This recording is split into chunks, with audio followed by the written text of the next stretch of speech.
Assalamualaikum warahmatullahi wabarakatuh. Alhamdulillah wa syukru ala ni'amillah. Asyhadu an la ilaha illallah wahdahu la syarikalah.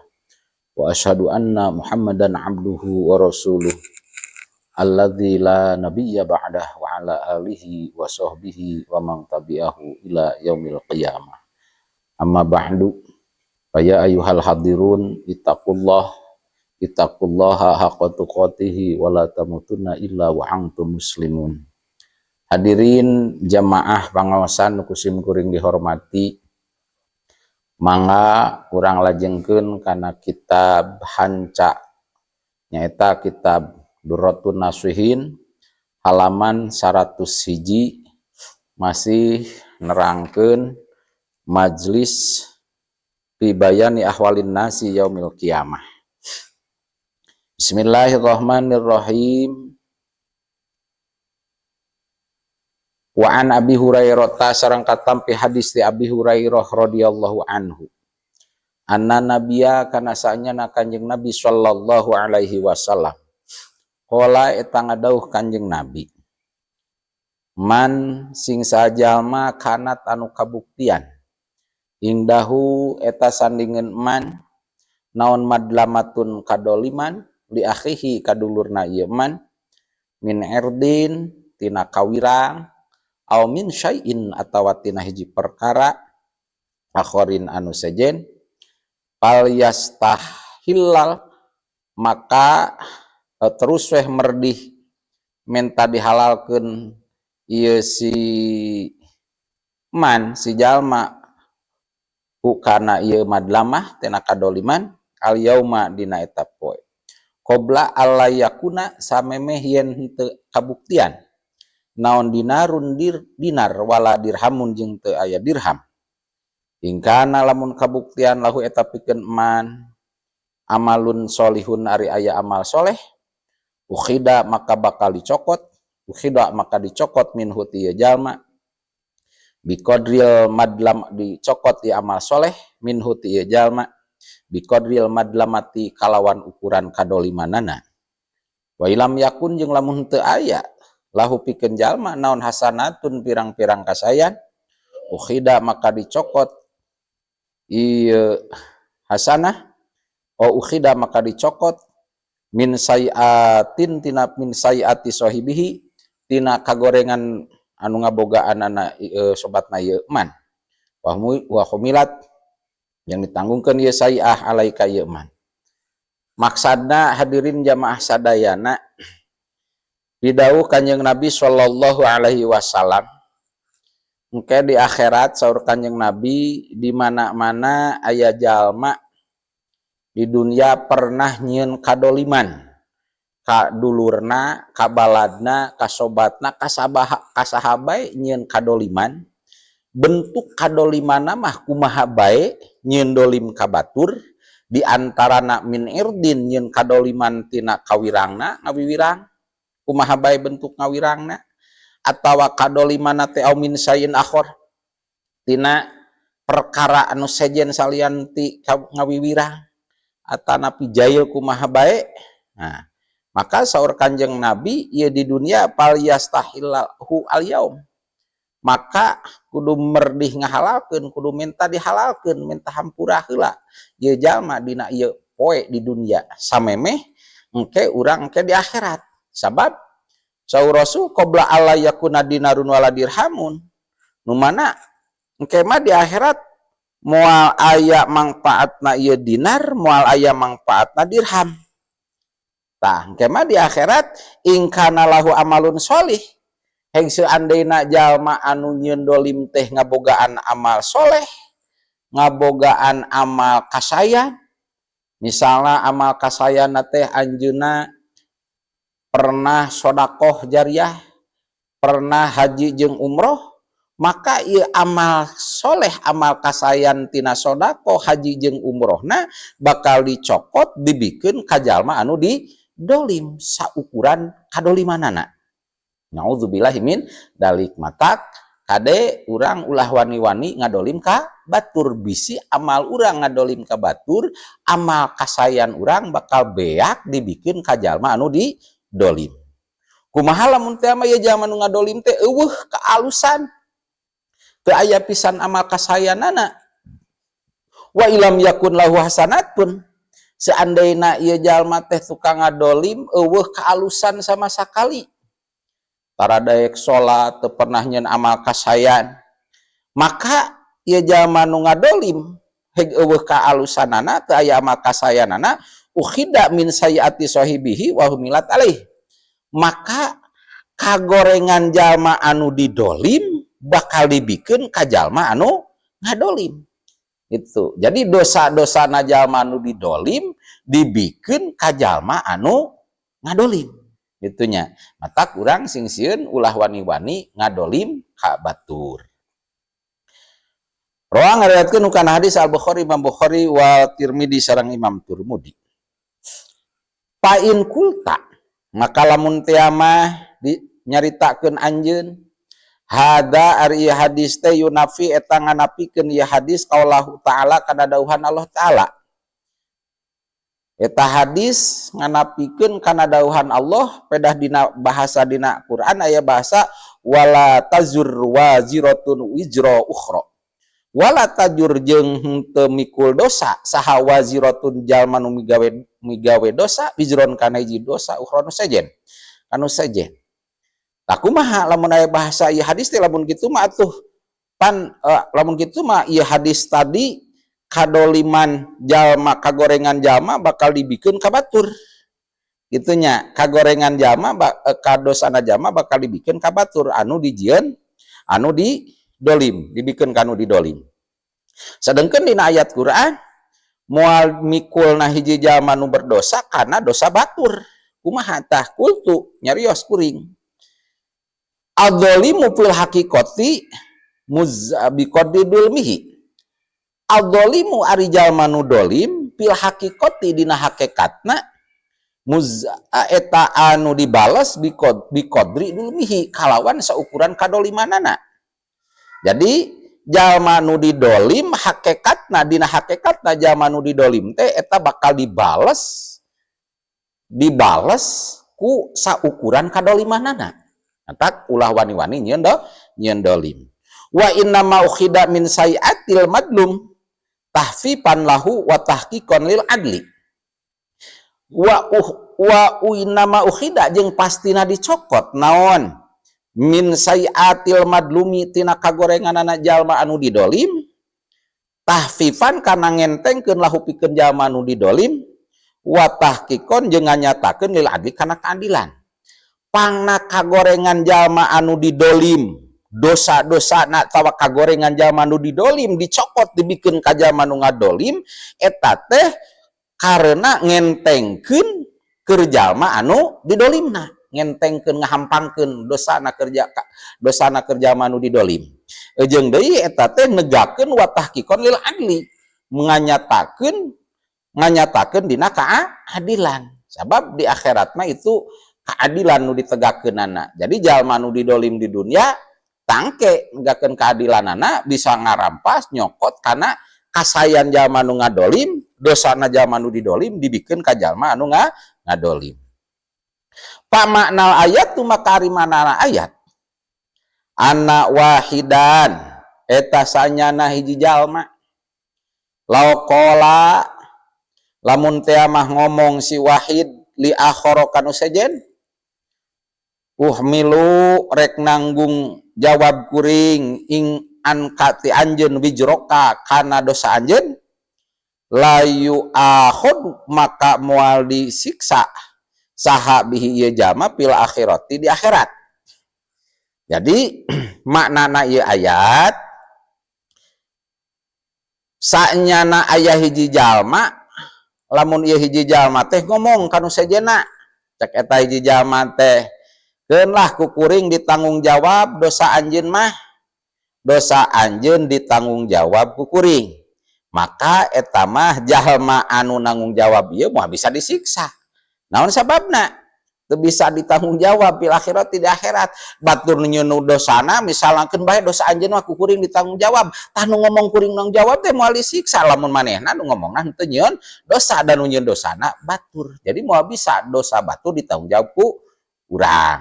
Kitu nya. Beda deui lamun urangna nyieun dolim ka batur. Jadi jalma anu didolim dosana engke bakal dibikeun ka saha? Ka jalma anu ngadolim.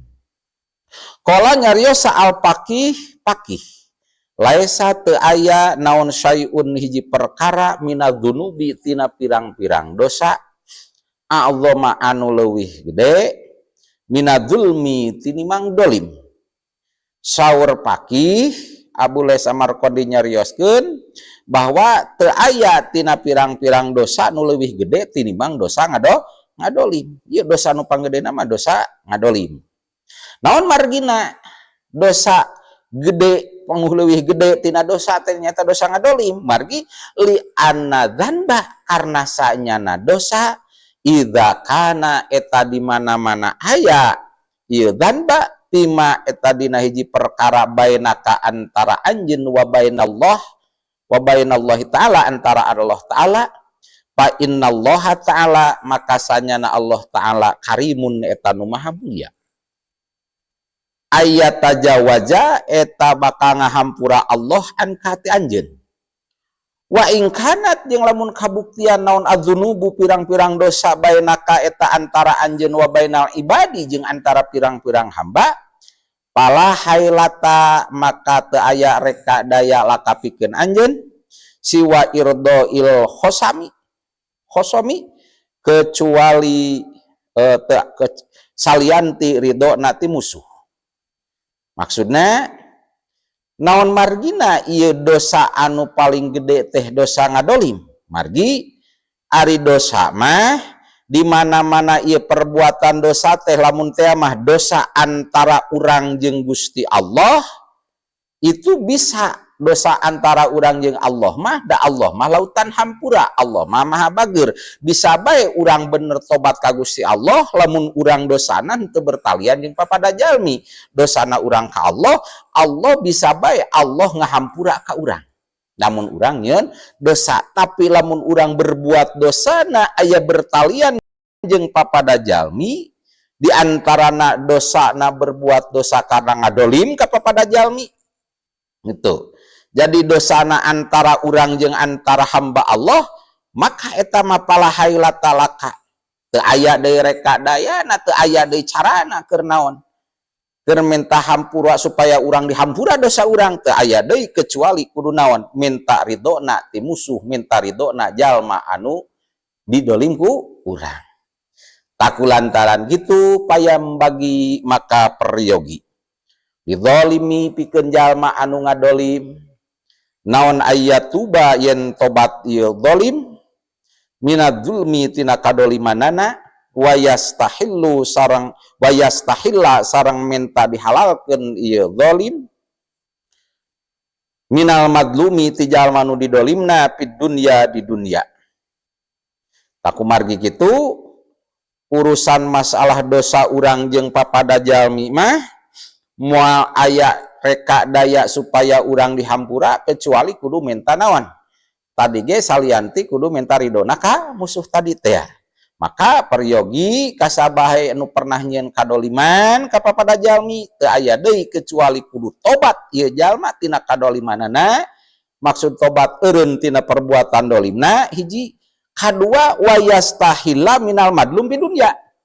Nomor kedua kudu minta dihalalkeun, minta diridokeun, minta diikhlaskeun, silih lubarkeun, minta dilubarkeun ti jalma anu didolimna. Iraha ayeuna di dunia. Kumaha lamun teu mampu? Gitunya. Da misalna teu mampuna teh da meureunan anu didolimna teh geus kaburu maot. Fa ilam yakdir alaih. Maka lamun teu mampu ieu jalma nu dolim alaihi kana minta dihalalkeunana da geus jauh atau pindah atau geus maot kumaha carana urang minta ngahalalkeunana yang bagi peryogi naon ayastaghfiro pang mintakeun istighfar ieu jalma nu zalim lahu kamadlum Jadi lamun teh mah geus teu hese minta dihalalkeunana, minta diridhokeunana, gambaran geus maot tapi pinah teh ka mana pinahna meureun, da geus teu kuat didolim wae ku urang.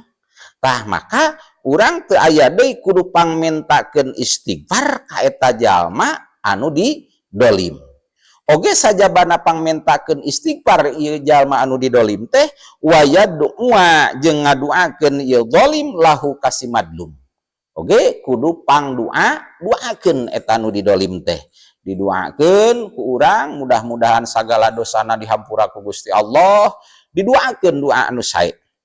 Naon margina fa innahu yurja ayyuhallilahu bidzalika.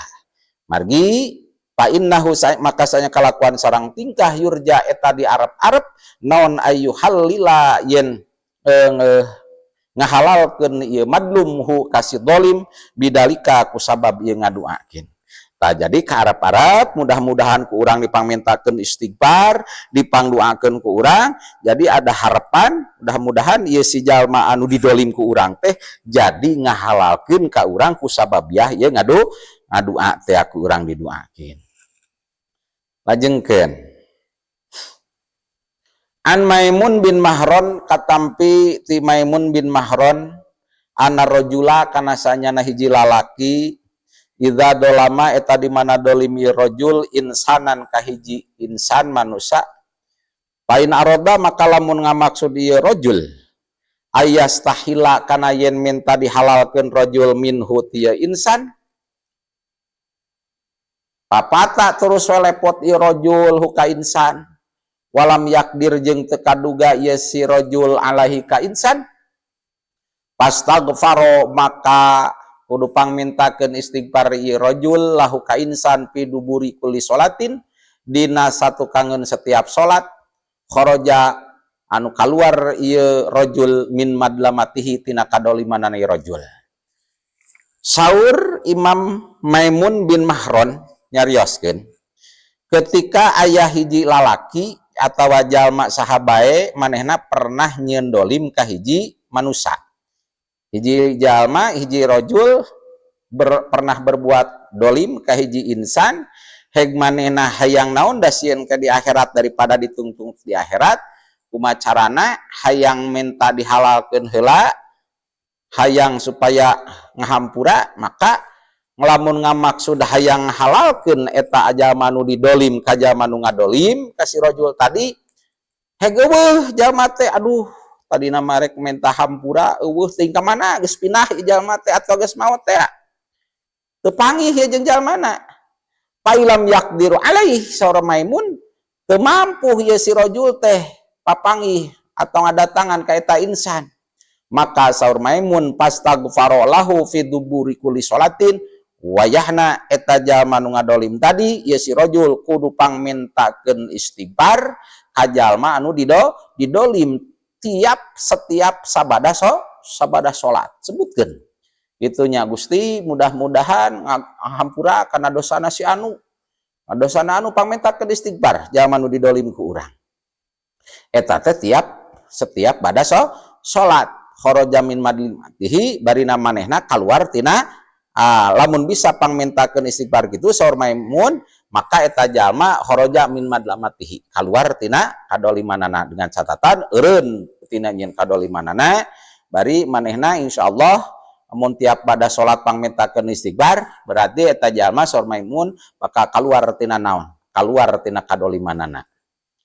Lajengkeun qala nyarios sahabadu ahli ma'rifati sapahlihna ahli ma'rifat azulmu ari dolim salah satu aujahin eta ayat 3 jalan.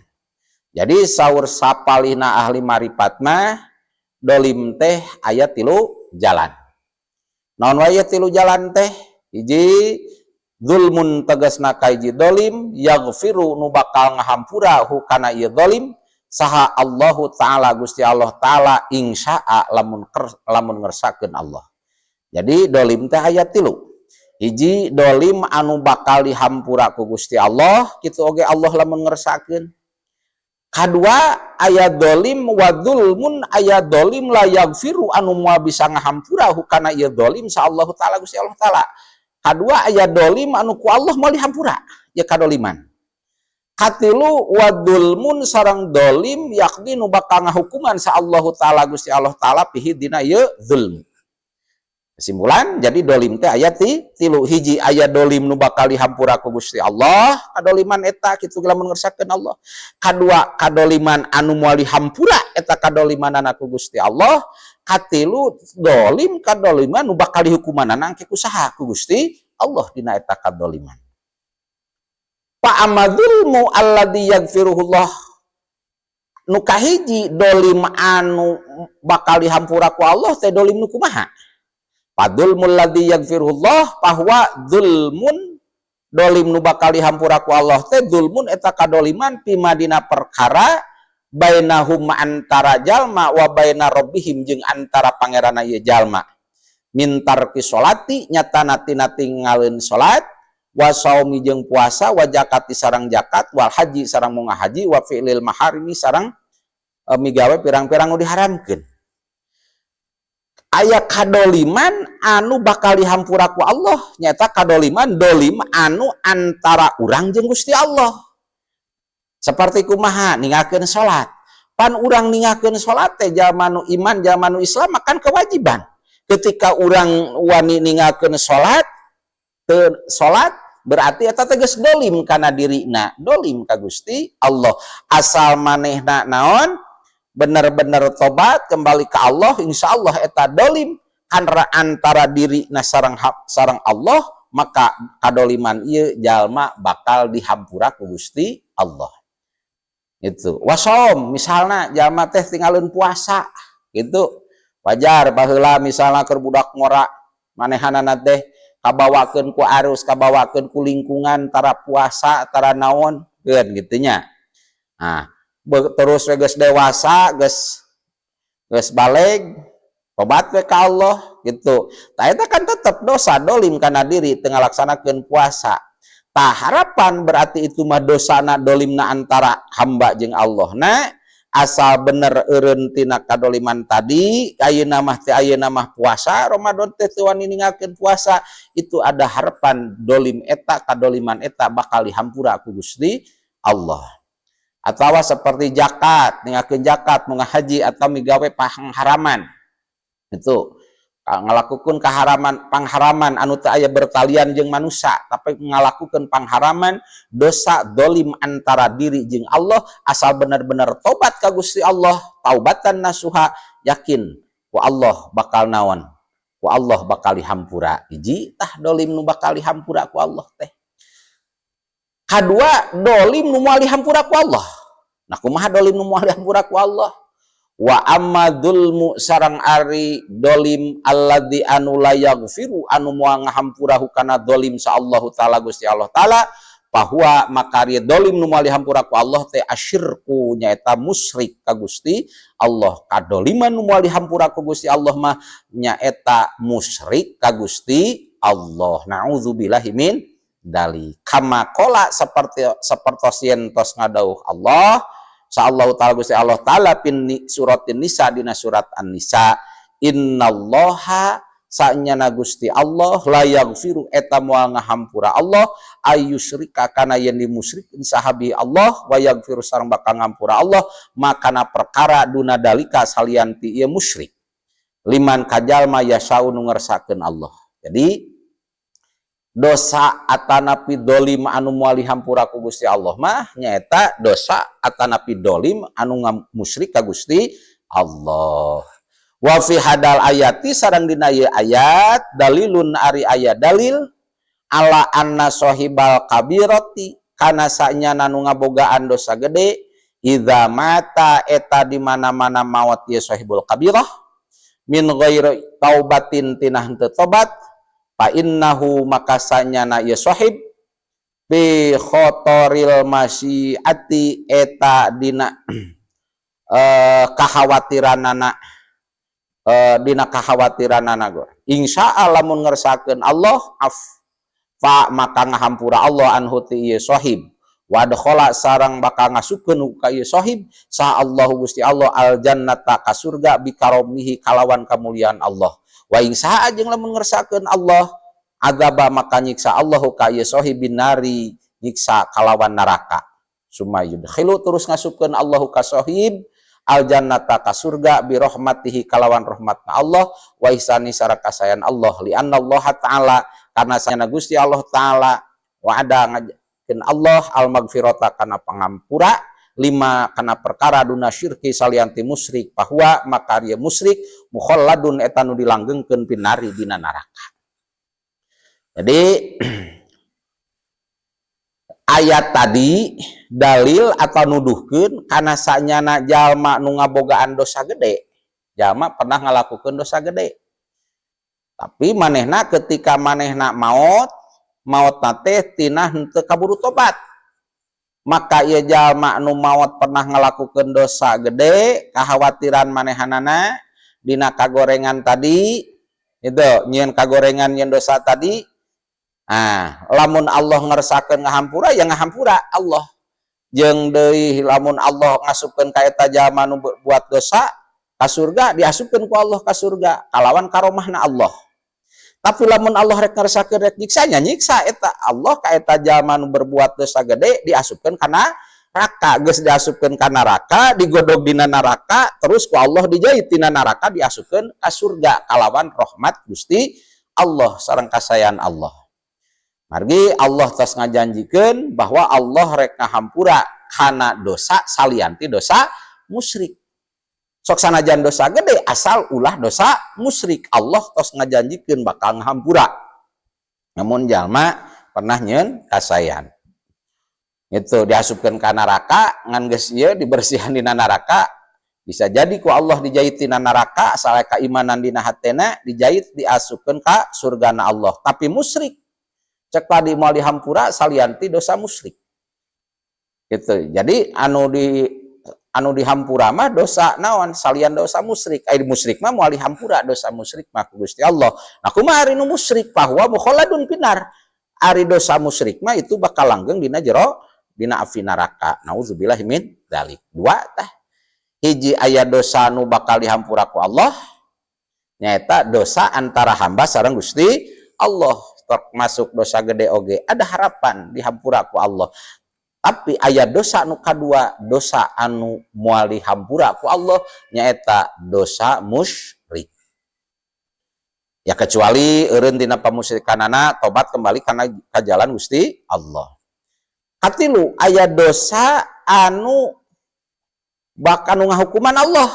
Nah kumaha dosa anu ngahukuman Allah? Wa amadzulmu sareng anapun ari dolim atau dosa alladzi anu yakdi ngahukuman bakal ngahukuman sa Allah taala Gusti Allah taala fi qada'in dina ngahukuman nyaeta fadlul ibadi dolimna pirang-pirang hamba pimadina perkara bainahum antara ibad. Jadi dosa anu ku Allah bakal dihukuman engke di akhirat teh nyaeta dosana pirang-pirang hamba Allah nu pernah nyeun naon pernah nyeun dolim antara sesama jalma, sesama hamba. Seperti mana? Contoh kal ghibati seperti gibah. Ai gibah teh ngomongkeun batur kade. Ngomongkeun batur di mana diomongkeun di hareupeun mata piamakeun, ngomongkeun tukangeun gitu ngan diomongkeun di tukangeunana. Ulah sampai kieu kadang-kadang urang mung disebut gibah mah. Ngobrol teh ibu-ibu puntennya ya lain ngomongkeun sanyana justru nu disebut gibah teh ngomongkeun sabenerna. Lamun ngomongkeun lain sabenerna eta teh lain gibah disebutna fitnah atawa bohong. Kadua dosa buhtan nyata bohong. Katilu dosa wanamimatu dosa ngadu-ngadu, buhtani wanamimati sareng ngadu-ngadu ka qatlin nafsi sareng ngabunuh awak-awakan bigori hakin kalawan teh aya hakna wa aklil malil harami jeung ngadahar harta anu haram wa darbi sareng neungeul wasatmi sareng nyarekan wa ghairi dalika sareng salianti kabeh min haqiqil ibadi tina pirang-pirang hakna hamba. Jadi ayadulmu dolim anu ke dihukumana ku Allah di akhirat nyata seperti gibah. Nah kumaha dosana di gibah mah? Nauzubillah min dalik lamun teu menta dihampura ka jalma nu digibahna ku urang. Nauzubillah. Ambil sami tadi Allah nu negakeun hukum keadilan di akhirat. Jadi lamun teh mah urang gibah ka batur ngomongkeun batur tah dosa batur teh bakal dikaurangkeun. Atau lamun urang loba amal kasayanana, amal kasayan urang beak dibikeun ka saha ka jalma anu diomongkeunana ka jalma anu digibahna. Itu. Atanapi misalna nu provokator nu ngadu-ngadu sami kade dosa-dosana kade waqatlin nafsi nu abunuh. Jadi dosa nu dibunuh gitu engke teh bakal beak dosana dibikeun ka jalma anu ngabunuh ka amal kaalusan nu ngabunuh dibikeun ka jalma nu dibunuh nu teu aya hakna. Atawa wa akli malil harami ngadahar harta haram, ngadahar barang haram itu ge ku Allah ditegakkeun ke di akhirat. Wa darmi neungeul batur, nyabok batur itu engke ditegakkeun di akhirat. Wasatni nyarekan puguh-puguh ger dicarekan jeung sabangsana. Tah itu dolim anu ka 3. Kesimpulan, aya dolim anu bakal dihampura ku Allah, aya dolim anu moal dihampura ku Gusti Allah, katilu aya dolim nu ditegakkeunana dihukumanana ku Gusti Allah. Margi gitu urang kesimpulan mah urang ulah wani-wani ngadolim ka batur berupa dolim kumaha bae, ulah wani-wani dolim ka batur sabab sieun ancaman dolim terutama hak papada jalma ngadolim kepada jalma nu kumaha bae itu nu paling berat. Hadirin jamaah sadayana, rupina pangaosan cekap sakitu, mudah-mudahan aya manfaatna khusus kanggo sim kuring nu ngadugikeunna umumna kanggo hadirin anu ngupingkeunna. Mangga tutup sasarangan kedua majlis. Subhanaka Allahumma wa bihamdika asyhadu an la ilaha illa anta astaghfiruka wa atubu ilaik. Wallahul muwaffiq ila aqwamit thoriq. Assalamualaikum warahmatullahi wabarakatuh.